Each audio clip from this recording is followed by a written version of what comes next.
nibyo ntiwibeshye ubu aka kanya turi ubwoko bubiri bw'abantu, ariko niba ubyibuka neza Imana yaremye ubwoko bumwe, Imana yaremye umuntu umwe. Ese twaje kuba babiri dute? Ese byari bikenewe? Ubwo byose byatangiraga tujya kuba babiri, byatangiriye muri Edeni. Njyewe ndi Niyo Daniel, muhaye ikaze muri iki kiganiro. Niba utarakora subscribe, reba handitse subscribe, ukande no kunzogera kugira ngo tujye tubana. Ese waba wibuka uko byagenze kugira ngo umuntu aze ku isi? Reka mbanze nkwibutse. Imana imaze kurema byose, imaze kurema isi n'ijuru, imaze kurema inyamaswa, ibinyabuzima byose imaze kubirema. Imana iti reka ndeme umuntu tumureme mu ishusho yacu azayobora isi ndetse n'ibiyiriho. Imana itekereza kurema umuntu, yatekereje umuntu umwe ndetse irema umuntu umwe. Mu kumurema yamuremye mu gitaka. Kurema uwo muntu yamuremye mu gitaka nyine, ariko Imana ntiyari yonyine. Niba ubyibuka neza, Imana yaravuze iti reka tureme umuntu tumureme mu ishusho yacu. Birumvikana ntiyari yonyine, yari kumwe n'abandi bamarayika, harimo nk'uwo bita Lucifer. Lucifer n'uwo twita Satani. Satani yari afite igikundiro mu ijuru kuko yari umuririmbyi w'akataraboneka. Yaririmbaga amajwi yose akundwa n'Imana ndetse n'abandi bamarayika. Ubwo mu kurema uwo muntu, igitekerezo si Imana yonyine yari ikizi, n'abandi bari bazi uburyo bigiye kugenda. Imana imaze kurema uwo muntu mu gitaka, yamuhaye umwuka wayo. Mu iremwa ry'umuntu ryose Satani ararizi, ahubwo icyo atazi ni uburyo umuntu yaba yarahawe umwuka wo guhumeka. Birumvikana ibanga ry'iremwa ryacu si Imana yonyine irizi, ariko umwuka duhumeka ibanga ryawo rizwi n'Imana yonyine.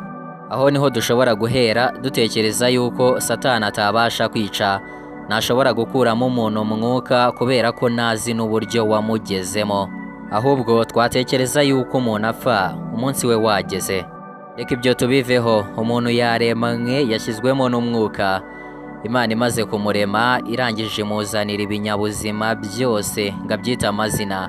Arabyita ahera ku cya mbere, byose arabirangiza. Imana imurebye ibona ko adakwiye kuba wenyine, ahubwo akeneye umufasha.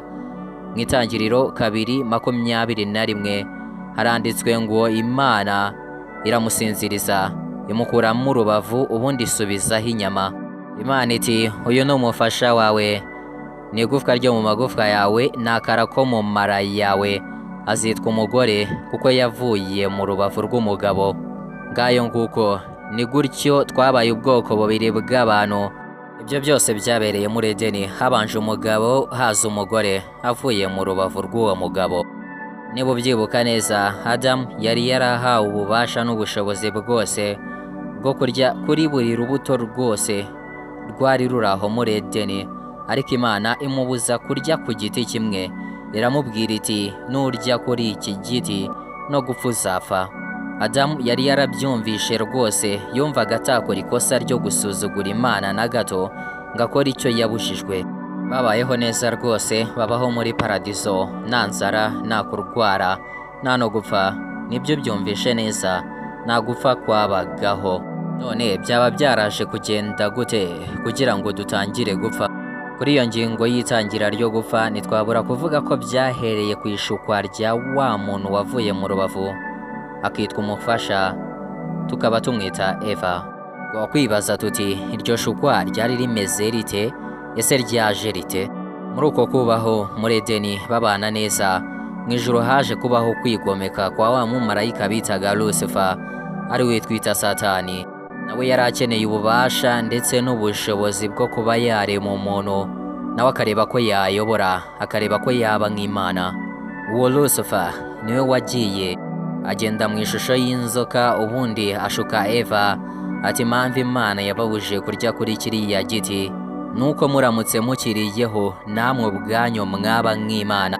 Ubwo Eva we ntiyatinze kubyumva, ahubwo icyari gisigaye cyari ukubyumvisha umugabo we Adamu. Dore noneho impamvu umugore ari agatangaza, tuba tugomba no kumutinya hava akagera.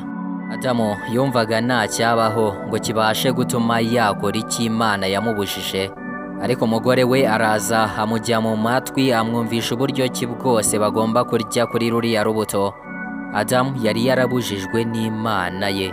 umugore rwose yarabimwumvishije biratinda.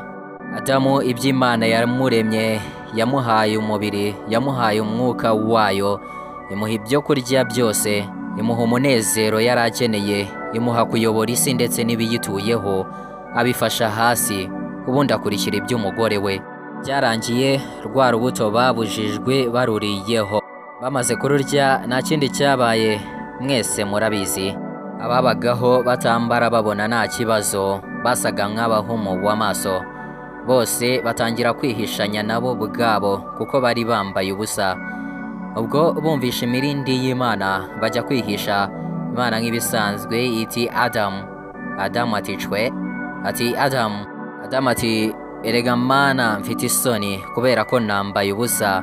Imana iti Adamu byagenze bite? Adamu ati nariye kuri rwa rubuto. Icyakurikiyeho Adamu yararakaje Imana. Imana ivuma Adamu ati genda uzajya urya wihisha kuya. Ivuma umugore ati genda uzajya rwose ubyara bikugoye.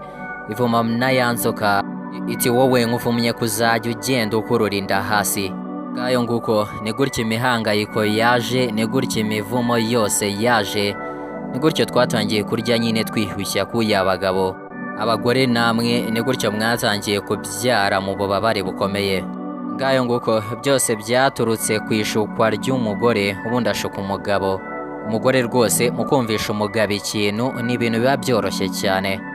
Uwo ni Adamu washutswe n'umugore. Umugore rwose afite imbaraga, afite ubwenge, ibanga ryabyo ntabyo tuzi, menya rizwi n'Imana gusa.